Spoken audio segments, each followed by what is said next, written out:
Hello मेरे प्यारे बच्चों, आज हम आप लोगों के लिए लेकर आए क्लास 12th NCERT केमिस्ट्री यानी रसायन विज्ञान, जिसमें आपको पता है हम लोग का डिस्कस फर्स्ट अध्याय 1 ठोस अवस्था पर चल रहा है।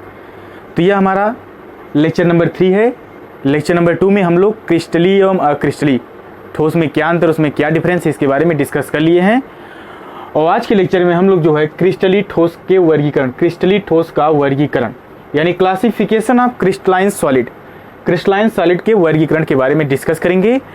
तो यहाँ पर जो है यह क्रिस्टलीय ठोस को अवयवी कणों के मध्य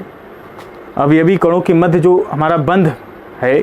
अवयवी कण क्या होते हैं आपको बताया गया। अवयवी कण में हमारे अणु आ सकते हैं, परमाणु आ सकते हैं, आयन आ सकते हैं, यानी संघटक कण, जिससे वह मिलके हमारा जो है ठोस बन रहा है। तो उनके अणुओं के मध्य बंध के आधार पर इसको वर्गीकृत किया गया 4 भागों में, और ज्यामिति के आधार पर भी इसे वर्गीकृत किया गया है। उसके 3 पार्ट हैं। तो मोस्टली यहाँ पर जो हम लोग का डिस्कस है, पहले हम स्टार्ट करते हैं अवयवी कणों के आधार पर।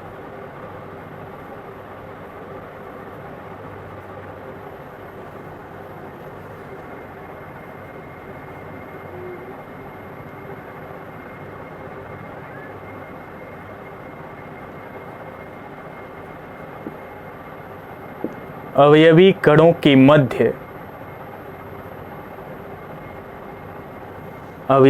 के मध्य बंध के आधार पर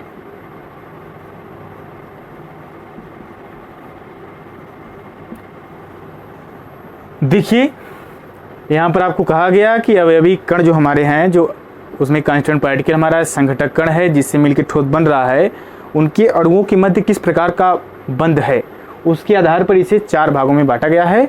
आप एक ट्रिक के माध्यम से ध्यान रख सकते हैं संक्षेप में। जैसे आप करिए आई एम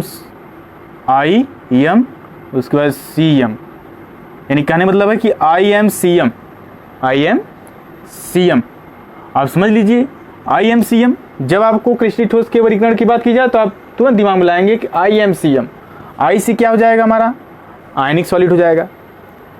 एम से मेटॉलिक सॉलिड हो जाएगा। सी से कोवैलेंट सॉलिड, और एम आ गया मॉलिक्यूलर सॉलिड।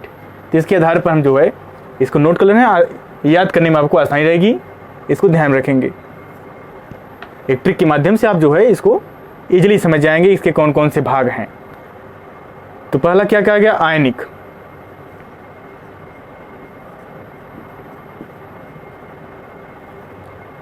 ठोस।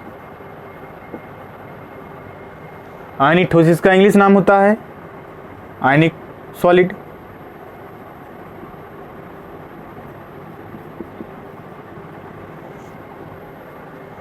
सेकंड नंबर पर यम से जो मेटॉलिक यानी धात्विक ठोस।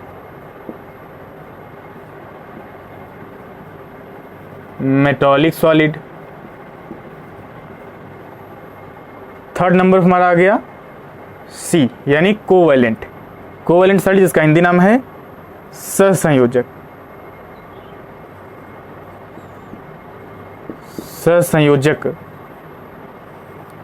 और इसे नेटवर्क ठोस भी कहते हैं, सहसंयोजक या नेटवर्क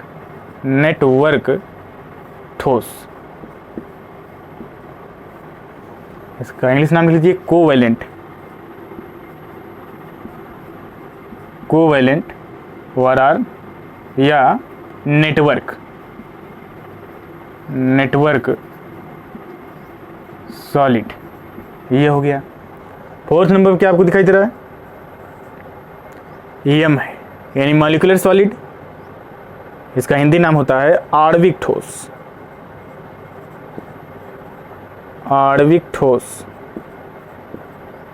ये हो गया आणविक ठोस, इंग्लिश नाम मॉलिक्यूलर सॉलिड। ये हो गया। अवयवी कण में आपको बताया गया कि इसमें जो हमारा है अवयवी कण यानी संघटक कण, जिससे मिलकर हमारा ठोस बनता है। अवयवी कण में हमारा परमाणु आ सकता है, अणु आ सकता है या आयन आ सकते हैं, यह चीज़ें आती हैं। ये आपको बताया गया है।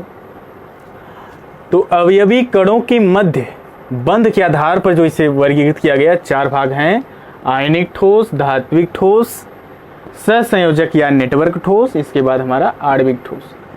और ज्योमेट्री के आधार पर, ज्योमेट्री यानी ज्यामिति के आधार पर, ज्यामिति के आधार पर जो इसे बांटा गया है,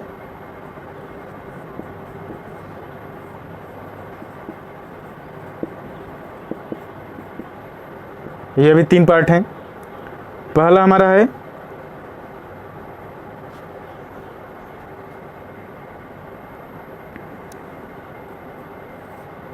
दूसरा और तीसरा, 3 पार्ट इसके हैं। क्रिस्टल सिस्टम, क्रिस्टल सिस्टम यानी हिंदी नाम इसका निकाय का या तंत्र, क्रिस्टल तंत्र, इंग्लिश नाम क्रिस्टल सिस्टम, ये हो गया। सेकंड नंबर हमारा है ब्रेविस जालक, ब्रेविस, ब्रेविस कहिए ब्रेविस जालक।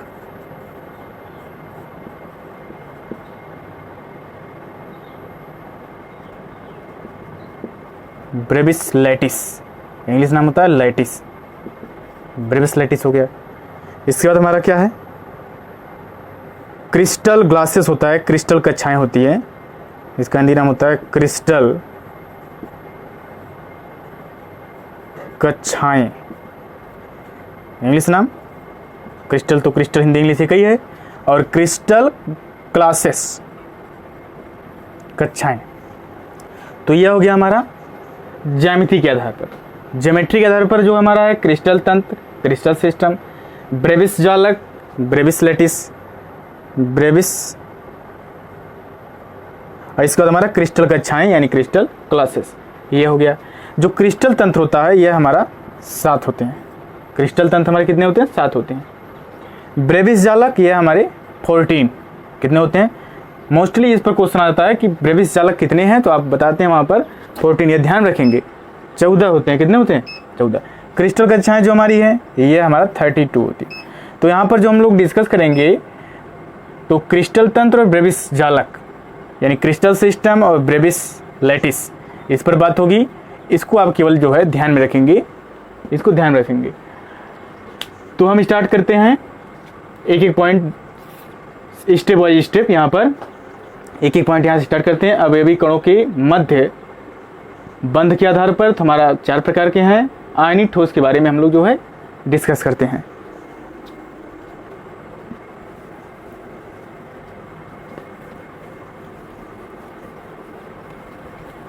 है आयनिक सॉलिड,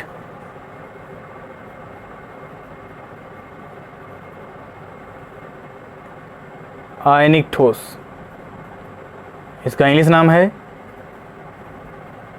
आयनिक सॉलिड। तो पहले हम इसकी डिफिनीशन देखते हैं।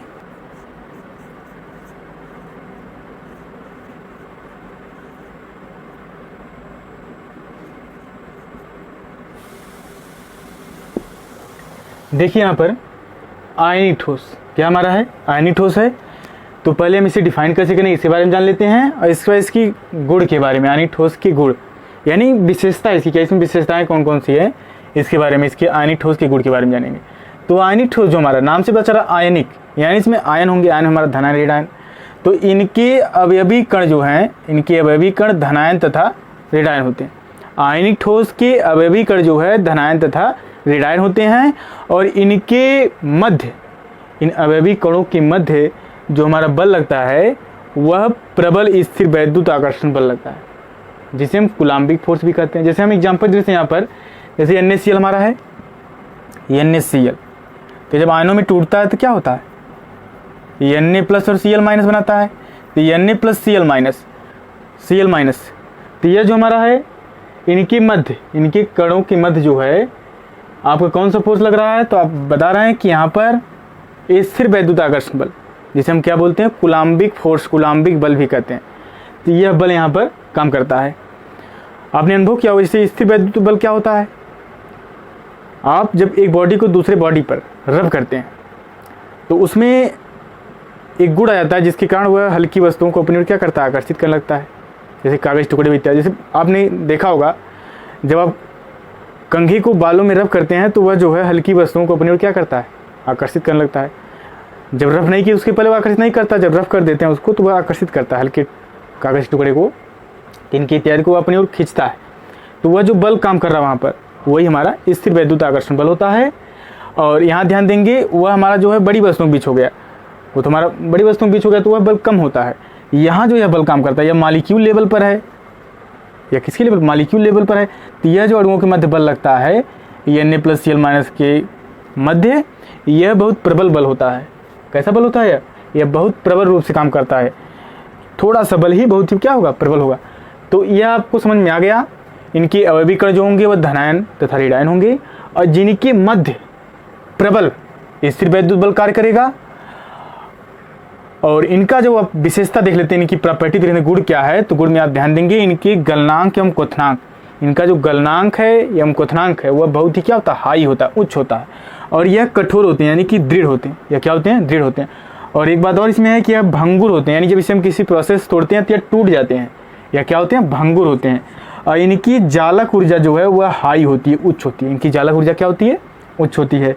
आयनिक ठोस जो हमारे हैं, आयनिक ठोस जली विलयन अथवा गलित अवस्था में, जली विलयन हो या गलित अवस्था, उसमें यह जो है विद्युत के सुचालक होते हैं। विद्युत क्या होते हैं, सुचालक यानी कि चालक होते हैं। परंतु ठोस अवस्था में जो हमारे आयनिक ठोस हैं यह कुचालक होते हैं। ठोस अवस्था में आयनिक ठोस क्या है, यह कुचालक होते हैं। यहाँ पर मैं कुछ एग्जाम्पल नोट कर दिया हूँ। जैसे एग्जाम्पल में आप AgCl, KBr, CaCl, NaCl, ये हमारे सब ZnS, KNO3, पोटेशियम नाइट्रेट, यहाँ हमारा कैल्शियम क्लोराइड, पोटेशियम क्लोराइड, ये सब हमारे क्या है, एग्जाम्पल हैं आयनिक ठोस के। मैंने आपको बताया एक एग्जाम्पल उठाकर Na+ और Cl- में टूट जाए तो इन आयनों के मध्य जो बल लग रहा है वह स्थिर वैद्युत आकर्षण बल काम कर रहा है। ये जो हमारा स्ट्रक्चर होता है NaCl का, आप ध्यान दिए होंगे, यहाँ पर आप देखते हैं कि एक Na को देखा जाए कितने Cl घेरे हैं, एक Na+ को, और एक Cl- कितने Na+ घेरे हैं।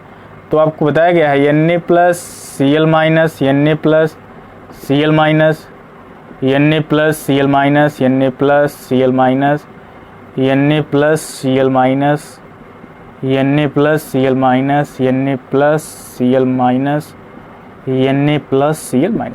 किसी एक Na को उठा लेंगे आप। जैसे मान लीजिए मैं इस Na को उठा ले रहा हूँ तो Na+, ये आप देख रहे हैं कि 4 Cl- क्या घेरे हुआ है।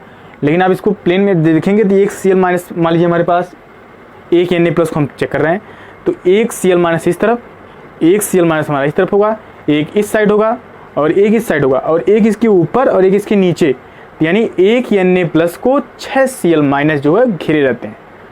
और उसी प्रकार एक Cl- पर बात की जाए तो एक Cl- को 6 Na+ घेरे होते हैं। ये बात आप ध्यान रखेंगे। तो यह जो हमारा है आयनिक ठोस, इसके बारे में आपको समझ में आ गया होगा। नेक्स्ट हमारा जो है वह धात्विक ठोस आपको बताया गया। ये पॉइंट आप नोट कर लीजिए। इसके बाद हम लोग देखते हैं धात्विक ठोस क्या होता है, और सभी में आप ध्यान देंगे उसको डिफाइन कैसे करें इसके बारे में जान लेंगे, और इनका गुण क्या है। हर सभी ठोस में हम लोग जो है, जैसे आयनिक ठोस है, धात्विक ठोस है, सहसंयोजक या नेटवर्क ठोस है, और हमारा आणविक ठोस है, तो सब में हम उसको डिफाइन क्या करें, उनके मध्य जो कांस्टेंट पार्टिकल हैं, जो अवयवी कण हैं, उनके मध्य कौन सा बल लग रहा है, और साथ ही साथ इनमें जो है हमारा किस प्रकार का बांड है, उनकी विशेषता क्या है, इन सब यही चर्चा सब में होगी। इसको पहले आप स्क्रीनशॉट इसका ले लीजिए।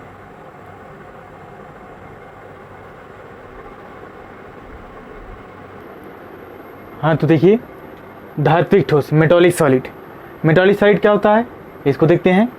धातुओं में इलेक्ट्रॉन के समुद्र में, धातुओं में इलेक्ट्रॉन के समुद्र में उनके धनायन क्या होते हैं, वितरित रहते हैं। और इस प्रकार के बंधन को धात्विक बंध तथा इस प्रकार के ठोस को हम धात्विक ठोस कहते हैं। ध्यान दीजिएगा, क्या कहा गया धातुओं में इलेक्ट्रॉन के समुद्र में उनके धनायन जो है वितरित रहते हैं, और इस प्रकार के बंधन को हम धात्विक बंध तथा इस प्रकार के ठोस को हम धात्विक ठोस कहते हैं। तो धात्विक ठोस आपका क्लियर हो गया। अब यहाँ हमें जानना पड़ेगा धात्विक बंध क्या होता है। इस पॉइंट को थोड़ा जान लेते हैं। धात्विक बंध यहाँ से निकल कर आ गया हमारा धात्विक बंध। तो धात्विक बंध जो होता है धात्विक आयनों एवं गतिशील इलेक्ट्रॉनों, धात्विक आयनों एवं गतिशील इलेक्ट्रॉनों यानी मोबाइल इलेक्ट्रॉन्स। तो मोबाइल इलेक्ट्रॉन्स जो हमारे होते हैं गतिशील इलेक्ट्रॉन, इनके मध्य जो प्रबल आकर्षण बल होता है उसी को हम क्या कहते हैं, धात्विक बंध कहते हैं। क्या बोला गया, कहा गया धात्विक आयनों एवं गतिशील इलेक्ट्रॉनों के मध्य जो प्रबल आकर्षण बल होता है उसी को हम धात्विक बंध कहते हैं। धात्विक ठोस के गुण कौन कौन से हैं? धात्विक ठोस जो हमारा होता है यह विद्युत तथा उष्मा के चालक होते हैं।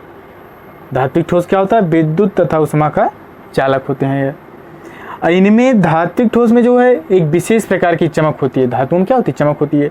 तो धात्विक, इनमें धात्विक चमक होती है। कौन सी चमक होती है, धात्विक ठोस में धात्विक चमक होती है। और किसके कारण होती है, जो कि मुक्त गतिशील इलेक्ट्रॉन के कारण होती है, फ्री इलेक्ट्रॉन के कारण होती है धात्विक चमक। धात्विक ठोस आघातवर्धनीय एवं तन्य होते हैं, यानी आघातवर्धनी, इस पर हम यदि किसी से पीटें इसे तो यह फैलता है, आघातवर्धनी होता है। एवं तन्य होता है, डक्टाइल होता है। एवं तन्य मतलब इसे हम खींच सकते हैं, यह इसे हम तान सकते हैं। तो यह जो हमारा है धात्विक ठोस आघातवर्धनी होता है एवं तन्य होता है। इसके बाद देखिए इसका एग्जाम्पल यहाँ पर नोट किया गया है। सोडियम हो गया हमारा, पोटेशियम हो गया, कोबाल्ट हो गया, आयरन हो गया, ये सब। और आप ध्यान देंगे ये जो हमारे धातु हैं, यह पीरियोडिक टेबल जो हमारा है, जो हमारा पीरियोडिक टेबल है उसमें थोड़ा सा आप ध्यान देंगे।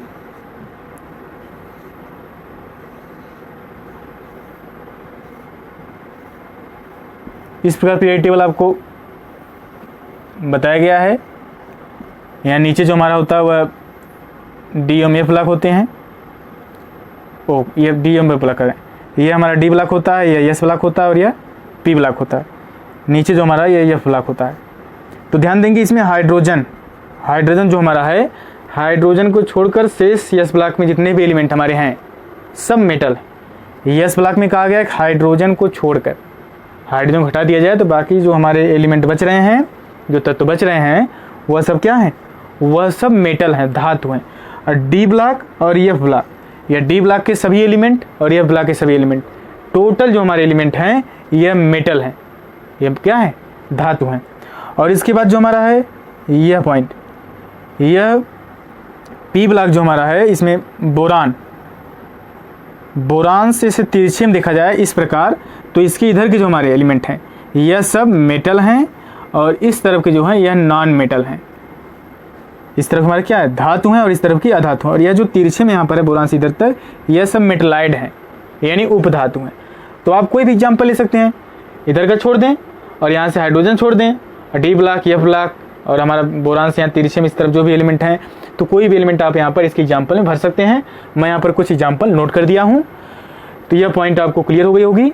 और ध्यान दीजिए थोड़ा सा यहाँ पे हम चर्चा कर लेते हैं, जो धात्विक चमक उत्पन्न हो रही है मुक्त इलेक्ट्रॉन की वजह से, मुक्त गतिशील इलेक्ट्रॉन के कारण, तो ये कैसे हो रही है। जैसे मैंने यहाँ पर एक मेटल बनाया है, एक धातु ले ली, मान लीजिए पोटेशियम हमारा है, तो यह पोटेशियम एक इलेक्ट्रॉन क्या करता है, डोनेट करता है, तो इसके ऊपर एक पॉजिटिव आता है, K++1 इलेक्ट्रॉन। यानी जब पोटेशियम एक इलेक्ट्रॉन क्या करता है, दान करता है, तो उसके ऊपर एक प्लस आता है। तो यह जो प्लस हमारा है, यहाँ ध्यान दें कि जो मेटल हमारा होता है, जो इसमें पॉजिटिव होते हैं, यह हमारे, इसको हम कर्नल के नाम जानते हैं। किसके नाम से, कर्नल के नाम से, यह कर्नल होते हैं। और ये जो नेगेटिव सब है हमारा, यह इलेक्ट्रॉनों का समुद्र होता है। यह क्या होता है, धातु में यह इलेक्ट्रॉनों का नेगेटिव पार्ट जो हमारे हैं, यह इलेक्ट्रॉनों का समुद्र है। यह इलेक्ट्रॉनों का क्या है, समुद्र है। तो आप बताया गया कि इलेक्ट्रॉन के समुद्र में उनके धनायन क्या होते हैं, वितरित होते हैं। धनायन को हम यहाँ पर कर्नल बोल देते हैं। तो यह जो हमारा पोटेशियम मैंने यहाँ पर कर दिया, पोटेशियम है, एक इलेक्ट्रॉन दान कर रहा है, K+ बना रहा है। तो यह K+ जो हमारा, यह कर्नल हो गया। और यह जो हमारा फ्री इलेक्ट्रॉन हो गया, मुक्त इलेक्ट्रॉन। अब मुक्त इलेक्ट्रॉन मुक्त है, तो इससे क्या है, हमारा फायदा है इस मुक्त इलेक्ट्रॉन से। तो मुक्त इलेक्ट्रॉन जो हमारे हैं, तो सीधा सीधा आप कह सकते हैं मुक्त इलेक्ट्रॉन, फ्री इलेक्ट्रॉन। यानी फ्री इलेक्ट्रॉन जो है, फ्री इलेक्ट्रॉन के कारण क्या हो रहा है, इसमें धात्विक चमक आ रही है। धात्विक चमक किस प्रकार आ रही है, फ्री इलेक्ट्रॉन आपको बताया गया धातु में जो है यह चालक होती है, चालक बताया गया। तो फ्री इलेक्ट्रॉन की वजह से यह हमारा क्या होता है, धात्विक ठोस सुचालक होता है, चालक होता है। यह बात ध्यान रखेंगे आप। दूसरा फायदा इसमें क्या है कि जब हम इस पर लाइट डालते हैं, धातुओं पर जब हम लाइट डालते हैं तो इसके इलेक्ट्रॉन, जो सरफेस लगे इलेक्ट्रॉन हैं, यह फ्री इलेक्ट्रॉन है, यह एक्साइटेड होते हैं, उत्तेजित बहुत होते हैं। तो यह यहाँ से उत्तेजित होकर क्या होते हैं, बाहर निकलते हैं। तो जब यह इलेक्ट्रॉन निकलेंगे और पुनः जब इलेक्ट्रॉन, जो फ्री इलेक्ट्रॉन हमारे मुक्त इलेक्ट्रॉन हैं, पुनः जब आएंगे तो यहाँ से एक ऊष्मा, एक ऊर्जा है, यहाँ से क्या चमक उत्पन्न होती है। तो यह इस प्रकार, तो यह आपका जो है, यानी यहाँ से क्या हो रहा है, लाइट का रिफ्लेक्शन हो जाता है। तो यह धात्विक चमक, इस फ्री इलेक्ट्रॉन के कारण ही हमारी जो है धात्विक चमक, फ्री इलेक्ट्रॉन की वजह से ही हमारा क्या होता है, धात्विक चमक उत्पन्न होता है। तो ये बात आप ध्यान रखेंगे। तो धात्विक ठोस आपका क्लियर हो गया। अब आप इसे नोट कर लीजिए। इसके बाद हम लोग नेक्स्ट थर्ड पॉइंट देखेंगे। थर्ड पॉइंट जो हमारा है वह सहसंयोजक ठोस है। तो पहले आप इसे नोट कर लीजिए पॉइंट को। हाँ, तो देखिए तीसरा नंबर हमारा है सहसंयोजक ठोस या नेटवर्क ठोस भी हम कहते हैं। इसका इंग्लिश नाम है कोवैलेंट हमारा नेटवर्क सॉलिड। कोवैलेंट यानी सहसंयोजक और नेटवर्क सॉलिड यानी कोवैलेंट हमारा नेटवर्क सॉलिड। देखिए इसको हम कैसे डिफाइन करेंगे, नाम से स्पष्ट हो रहा है। सहसंयोजक यानी इनके अवयवी कणों के मध्य जो है सहसंयोजी बंध पाया जाएगा। वे ठोस जिनके अवयवी कण सहसंयोजी बंध से क्या होते हैं, जुड़े होते हैं, सहसंयोजक या नेटवर्क ठोस कहलाते हैं। सिंपल बात है, बिल्कुल ध्यान समझिए। कहा गया कि वे ठोस जिनके अवयवी कण सहसंयोजी, अवयवी कण, यहाँ अवयवी कण क्या आएगा हमारा, तो इसमें हमारा अवयवी कण जो है अधात्विक परमाणु आएगा। आपको बताया गया है कि अवयवी कण में अणु, परमाणु एवं आयन ये सब आएंगे। अणु आ सकता है, परमाणु आ सकता है या आयन आ सकता है। तो इनके अवयवी कण जो है अधात्विक परमाणु होते हैं। इनके अवयवी कण क्या होते हैं, तो आप ध्यान देंगे, इनके अवयवी कण अधात्विक परमाणु होते हैं जो संपूर्ण क्रिस्टल में, जो हमारा क्रिस्टल है, जो क्रिस्टल सॉलिड है, इसमें क्या होते हैं, निकटवर्ती परमाणुओं के साथ सहसंयोजक बंध द्वारा जुड़कर नेटवर्क बनाते हैं। सहसंयोजक बंध के द्वारा जुड़कर क्या बना देते हैं, नेटवर्क। इसलिए हम इसे नेटवर्क ठोस भी कहते हैं। तो इसमें मैं एग्जाम्पल उठाता हूँ। जैसे मान लीजिए हमारे पास हीरा है, कार्बन का इलेक्ट्रॉन्स यानी अपर रूप। हीरे का स्ट्रक्चर आप देखते हैं, इस जो हमारा कार्बन होता है इस प्रकार, यह जो है जुड़ा रहता है कार्बन से, 4 कार्बन से, बैलेंस इसकी 4 होती है कार्बन की। तो यह सहसंयोजक बंधों के द्वारा क्या होते हैं, जुड़े होते हैं। यह आपस में सहसंयोजक बंधों के द्वारा जुड़े होते हैं। यह समचतुष्फलक के रूप में जुड़े होते हैं। यहाँ से आप देखेंगे तो ये इस प्रकार ऐसे ये कार्बन हर एक कार्बन से जुड़ता चला जाएगा। हर एक कार्बन से क्या होगा, जुड़ता चला जाएगा। और भी जोड़ सकते हैं इसमें, इसलिए हम इसे नेटवर्क बना लेते हैं। यह सहसंयोजक बंध द्वारा जुड़कर क्या बना लेते हैं, नेटवर्क बना लेते हैं। कार्बन कार्बन किस प्रकार जुड़ा है, सहसंयोजक बंध द्वारा। बंध इसके बीच कैसा है, सहसंयोजक बंध है। तो यह होता है, यह सहसंयोजक बंध के द्वारा जुड़कर नेटवर्क बनाते हैं, इसलिए हम इन्हें नेटवर्क ठोस भी कहते हैं। सहसंयोजी, इसमें सहसंयोजक ठोस में बताया गया कि अवयवी कण जो है वह सहसंयोजी बंध द्वारा क्या होते हैं, जुड़े होते हैं। और उसे हम क्या बोलेंगे, सहसंयोजक या नेटवर्क ठोस बोलेंगे। सहसंयोजक या नेटवर्क ठोस। विशेषता क्या इसकी, यानी इसके सहसंयोजक ठोस के गुण कौन कौन से हैं, तो गुण में आप ध्यान देंगे कि यह अत्यंत कठोर होते हैं। जो सहसंयोजक ठोस हमारे होते हैं, यानी सहसंयोजक क्रिस्टल जो होते हैं, या ठोस के या क्रिस्टल के, यह जो हमारा है यह बहुत ही कठोर होता है। और इनका गलनांक जो है, गलनांक एवं क्वथनांक यह हाई होता है। गलनांक एवं क्वथनांक उच्च होता है। यह सभी विलायकों में, एक पॉइंट यह भी ध्यान में रखेंगे, यह सभी विलायकों, कोई भी हमारा सॉल्वेंट है उस सब में जो है यह अविलेय होते हैं, यह डिजॉल्व नहीं होते हैं, यह विलीन नहीं होते हैं। ग्रेफाइट को छोड़ दिया जाए, ग्रेफाइट को छोड़कर शेष जितने भी हमारे सहसंयोजक ठोस के अंतर्गत आएंगे वह सब कुचालक होते हैं। केवल अपवाद में हमारा जो है ग्रेफाइट है। ग्रेफाइट जो होता है यह सुचालक होता है, यह विद्युत का क्या होता है, सुचालक होता है या चालक होता है। तो एग्जाम्पल के लिए मैं यहाँ पर कुछ एग्जाम्पल नोट कर दिया हूँ। सिलिका SiO2 यानी सिलिकॉन डाइऑक्साइड या सिलिका इसे बोलते हैं, रेत जो हमारा होता है। और ये हीरा, डायमंड का एग्जाम्पल मैंने अभी समझाया। Graphite, silicon carbide, silicon carbide जो हमारा है यह सिलिकॉन कार्बाइड, सिलिकॉन कार्बाइड से बोलेंगे। तो सिलिकॉन कार्बाइड या कार्बोरंडम भी हम बोलते हैं, कार्बोरंडम भी हम कहते हैं। तो यह जो हमारे एग्जाम्पल हैं यह सहसंयोजक ठोस के अंतर्गत आते हैं। यह सहसंयोजक ठोस के कुछ एग्जाम्पल हो गए हैं। और आपको यह भी बताया गया जो ग्रेफाइट हमारा है यह विद्युत का चालक होता है, और से सभी सहसंयोजक ठोस जो हमारे हैं यह जो है विद्युत के कुचालक होते हैं। केवल एक ही हमारा जो है यह अपवाद में है। तो यह पॉइंट आप नोट करिए। इसके बाद हम लोग फोर्थ देखते हैं आणविक ठोस इसे आप नोट कर लीजिए। देखिए हमारा चौथा नंबर जो है आणविक ठोस है। तो आणविक ठोस जैसा कि आपको नाम से ही पता चल रहा है मॉलिक्यूलर सॉलिड, यानी इसके अवयवी कण जो होंगे वह अणु होंगे। आणविक ठोस नाम से स्पष्ट हो रहा है। तो आणविक ठोस के अवयवी कण अणु होते हैं जो आपस में दुर्बल वान डेर वाल्स बल से क्या होते हैं, आकर्षित होते हैं। जो आपस में दुर्बल वान डेर वाल्स बल से आकर्षित रहते हैं। जैसे में यहाँ पर एग्जाम्पल है हमारा I2 आयोडीन हो गया, नेप्थालीन हो गया, ठोस CO2 हो गया, शुष्क बर्फ जिसे हम बोलते हैं ड्राई आइस। ठोस CO2 को हम क्या बोलते हैं, शुष्क बर्फ बोलते हैं, ड्राई आइस। ये हो गया हमारा। तो मॉलिक्यूलर ठोस जो हमारा है, जो आणविक ठोस है, इसके विभाग हैं, यह 3 प्रकार का होता है। यह कितने प्रकार का होता है, यह 3 प्रकार का होता है। पहला नंबर जो हमारा है ध्रुवीय आणविक ठोस, दूसरा नंबर हमारा अध्रुवीय आणविक ठोस, और तीसरे नंबर जो हमारा है वह हाइड्रोजन बंधित आणविक ठोस। तो यह 3 हमारे हैं। तो स्टेप वाइज एक एक को हम लोग क्लियर करते हैं। तो पहला हमारा क्या है, ध्रुवीय आणविक ठोस। ध्रुवीय आणविक ठोस क्या होता है, दो भिन्न विद्युत ऋणात्मक तत्व आपस में सहसंयोजी बंध से जुड़े रहते हैं। तो अणु ध्रुवी हो जाता है। अणु क्या हो जाता है, ध्रुवी हो जाता है, और जिससे द्विध्रुव उत्पन्न होते हैं। जिससे हमारे क्या उत्पन्न होते हैं, डाइपोल क्रिएट होता है, द्विध्रुव उत्पन्न होते हैं।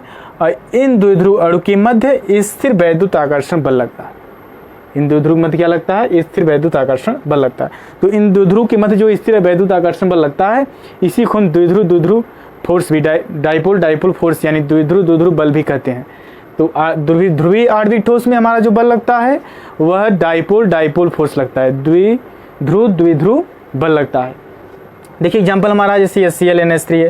तो HCl में आपका H और Cl, तो यह जो है HCl, तो आपको बताया गया विद्युत ऋणात्मक तत्व। जो Cl हमारा क्लोरीन जो है, यह इसकी इलेक्ट्रोनेगेटिविटी जो होती है, विद्युत ऋणात्मकता क्लोरीन की हाइड्रोजन से अधिक होती है।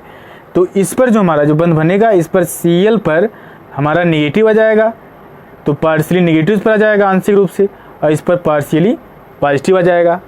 तो यह जो हमारा बन रहा है, यानी एक तरफ हमारा क्या जा रहा है प्लस और एक तरफ माइनस, पार्शियली प्लस आ जा रहा है आंशिक रूप से और पार्शियली जो है नेगेटिव आ जा रहा है। तो यह HCl हमारे जैसे और भी जुड़ते जाएं इसके साथ, तो यह हमारा द्विध्रुव बना देता है। यह क्या पोलराइज हो जा रहा है, एक तरफ प्लस हो जा रहा है, एक तरफ माइनस, पार्शियली प्लस हो जा रहा है, आंशिक रूप से क्या हो जा रहा है प्लस हो जा रहा है, आंशिक रूप से माइनस हो जा रहा है। तो यह हमारा द्विध्रुव का रूप ले लिया, ध्रुवण हो जा रहा है इसका। तो इसके बगल में दूसरा HCl लाते हैं, ऐसे लाएंगे, यह क्या करेगा, उसको आकर्षित करेगा। यानी कहने का मतलब है यह हमारा प्लस, यह माइनस, इसी प्रकार प्लस माइनस ऐसे जुड़ता चला जाएगा, प्लस माइनस। तो यह जो हमारा है, ये जो दोनों इनके मध्य जो बल काम कर रहा है, यह डाइपोल का रूप ले लिया, किसका, द्विध्रुव का, एक प्लस एक माइनस। तो इनके मध्य जो बल लग रहा है वह द्विध्रुव फोर्स, इसी का नाम हम क्या देते हैं, द्विध्रुव का रूप ले रहा है। तो द्विध्रुव बल लगता है, डाइपोल फोर्स बोलते हैं इसे। इनके मध्य जो बल लगता है, इनके मध्य, इसको हम क्या बोलते हैं, डाइपोल फोर्स, द्विध्रुव बल। तो यह हमारा हो गया। इसमें बताया गया कि दो भिन्न विद्युत ऋणात्मक तत्व आपस में क्या करते हैं, सहसंयोजी बंध द्वारा जुड़े रहते हैं। और तो इनके अणु जो है, तो अणु ध्रुवी हो जाता है, और जिससे द्विध्रुव क्या होते हैं, उत्पन्न होते हैं। द्विध्रुव उत्पन्न हुआ, और इनके अणुओं के मध्य, द्विध्रुव के अणुओं के मध्य जो हमारा बल लग रहा है वह आकर्षण बल लग रहा है, और इसी को बताया गया कि डाइपोल फोर्स के नाम से हम जानेंगे। ये हो गया। दूसरा नंबर हमारा अध्रुवीय आणविक ठोस। अध्रुवीय आणविक ठोस क्या है, इसको समझते हैं। समान तत्वों वाले जैसे हाइड्रोजन हमारा है H2, H और H, समान तत्वों वाले अणुओं में द्विध्रुव नहीं होता है। जब समान प्रकार के तत्व जो है जुड़कर, जैसे परमाणु हमारे जुड़कर अणु बनाते हैं, तो इनके मध्य जो हमारा है बताया गया है कि अणुओं में द्विध्रुव नहीं होता, ध्रुवण नहीं होता है। समान तत्वों वाले अणुओं में ध्रुवण नहीं होता है, तब इनके अणु एक दूसरे से दुर्बल वान डेर वाल्स बल, यानी जिसे हम लंदन बल कहते हैं, लंदन बल, यानी LONDON, लंदन वाल जो हमारा लंदन होता है उसी हिसाब से यह वान डेर वाल्स बल कहिए या लंदन फोर्स कहेंगे, लंदन बल। इससे क्या होते हैं, आकर्षित रहते हैं। इन्हें हम अध्रुवीय ठोस कहते हैं, अध्रुवीय आणविक ठोस हमारे होते हैं। तो H2, H और H, जैसे Cl हमारा Cl और Cl, तो इन सब में जैसे हमारा आर्गन आ गया, जेनान आ गया, जेनान जेनान के मध्य, ये सब सॉलिड के फॉर्म में ही रहेंगे, सॉलिड के रूप में। यहाँ ठोस की बात की जा रही है तो सब सॉलिड फॉर्म लिए जाते हैं। तो यह बोला गया कि इनके मध्य जो बल काम कर रहा है, जो बल लग रहा है, वह हमारा वान डर वाल्स, दुर्बल वान डर वाल बल कहिए या लंदन फोर्स, ये हमारा होता है। अब तीसरा नंबर जो हमारा है हाइड्रोजन बंधित आणविक ठोस है। तीसरा नंबर हमारा क्या है? हाइड्रोजन बंधित आणविक ठोस। तो सबसे पहले हमें जानना पड़ेगा हाइड्रोजन बंध क्या होता है, हाइड्रोजन बांड क्या होता है। तो हाइड्रोजन, जब हमारा हाइड्रोजन जो है, सिंपली समझ लें आप, जब हाइड्रोजन प्रबल ऋण विद्युतीय तत्व के साथ जुड़ता है, प्रबल ऋण विद्युतीय तत्व के साथ क्या करता है? बंध बनाता है। क्या कहा गया? कहा गया जब हाइड्रोजन प्रबल ऋण विद्युतीय तत्व के साथ जुड़कर बंध बनाता है तो वह हमारा क्या होता है? हाइड्रोजन बांड होता है। प्रबल ऋण विद्युतीय तत्व में हमारे आते हैं फ्लोरीन, ऑक्सीजन और नाइट्रोजन। तो इनके साथ जब हाइड्रोजन, हमारा जो हाइड्रोजन परमाणु जुड़कर बंध बनाता है तो वह बंध हमारा होता है हाइड्रोजन बांड, H बांड, यानी हाइड्रोजन बांड होता है। तो यह हमारा हो गया। इसका क्या बोला गया? इसका हाइड्रोजन बंधित आणविक ठोस को हम कैसे डिफाइन करेंगे? तो सिंपली आप कह देंगे जिनके अणुओं के मध्य, जिनके अणुओं के मध्य यह बंध पाया जाए, यह बंध मतलब हाइड्रोजन बांड, जिनके अणुओं के मध्य हाइड्रोजन बंध पाया जाता है उन्हें हम क्या बोलेंगे? हाइड्रोजन बंधित ठोस बोलेंगे। उस प्रकार के ठोस को हम हाइड्रोजन बंधित ठोस बोलेंगे। जैसे हमारा आइस है, बर्फ यानी H2O सॉलिड फॉर्म में, HF हमारा है, यह सॉलिड फॉर्म में है। तो इस सब में क्या हाइड्रोजन बंध पाया जाता है। तो ये सब हमारे जो ठोस हैं यह हाइड्रोजन बंधित आणविक ठोस होते हैं। तो इनके बंध को हम कैसे दर्शाएंगे? जैसे HOH,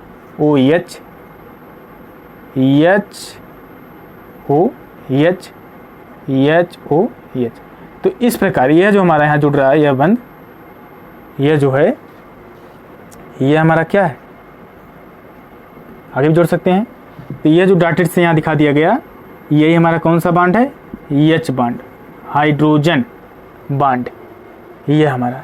तो इनके अणु जो हैं वह किसके? इनके अणु जो है, इनके अणु के मध्य क्या पाया जाता है? हाइड्रोजन बंध पाया जाता है। और जिस सॉलिड के अंतर्गत, जिस ठोस के मध्य, जिस ठोस के अणुओं के मध्य, जिस ठोस के अणुओं के मध्य हमारा हाइड्रोजन बांड पाया जाएगा वह हमारा हाइड्रोजन बंधित आणविक ठोस के अंतर्गत आएगा।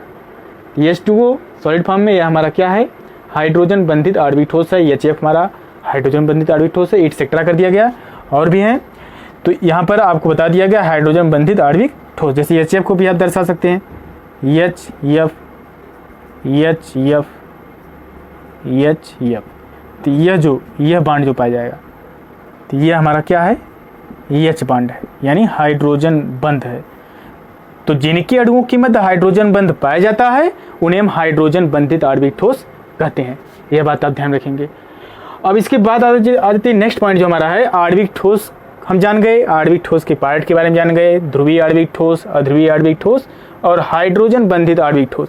और यह भी जान गए किसमें किस प्रकार का बल लग रहा है। यहाँ पर जो हमारा बल है इनके अणुओं में वह डाइपोल फोर्स है, द्विध्रुव बल है। यहाँ पर लंदन फोर्स है जिसे हम दुर्बल वान डर वाल्स बल कहते हैं। आपको 11th क्लास में गैसीय अवस्था के बारे में बताया गया था, गैसीय अवस्था वाले चैप्टर में, वहाँ पर आपको जानकारी दी गई थी दुर्बल वान डर वाल्स, इस वान डर वाल्स फोर्स के बारे में, लंदन फोर्स के बारे में। और हाइड्रोजन बांध के बारे में भी आप 11th क्लास में जाने थे। यहाँ वहाँ पर बताया गया था आपको कि जब हाइड्रोजन परमाणु जो है प्रबल ऋण विद्युतीय तत्व से जुड़कर बंध बनाता है तो हमारा कौन सा बंध होता है? H बांड होता है, हाइड्रोजन बांड होता है। यह बात हो गई। अब इसके गुण के बारे में जान लेते हैं। इसके गुण क्या है, विशेषता क्या इसकी है? तो यह जो है विद्युत के कुचालक होते हैं, यानी कहने का मतलब है आणविक ठोस जो हमारा है यह विद्युत का कुचालक होता है, यानी इसमें धारा प्रवाहित नहीं होती है। यह विद्युत क्या होता है? कुचालक होता है। और यह जो हमारा है मुलायम होता है, या नर्म अथवा मुलायम होता है। इसके बाद फाइनली लास्ट पॉइंट हमारा है कि ये इसका गलनांक जो है वह बहुत लो होता है, बहुत ही कम होता है। आणविक ठोस का गलनांक कम होता है, यह विद्युत का कुचालक होता है, यह नर्म अथवा मुलायम होते हैं। तो यह पॉइंट आपको उम्मीद है क्लियर हो गया होगा। तो आज की क्लास मैं यहीं पर समाप्त करता हूँ। आज की क्लास में हमने क्या क्या जाना? तो आज की क्लास में हम लोग क्रिस्टल ठोस के वर्गीकरण के बारे में पूरी जानकारी लिए, वह भी अवयवी कणों के मध्य बंध के आधार पर जो हमारा वर्गीकरण किया गया, यह 4 प्रकार के बताया गया आपको। आयनिक ठोस, धात्विक ठोस, इसके बाद हमारा सहसंयोजक या नेटवर्क ठोस बताया गया, और फाइनली लास्ट पॉइंट जो हमारा 4th नंबर पर है ये आणविक ठोस। तो पूरा डिस्कस हो गया, पूरी बात आपको क्लियर हो गई, ये पॉइंट आप नोट कर लीजिए। यहीं पर मैं अपनी क्लास को समाप्त करता हूँ।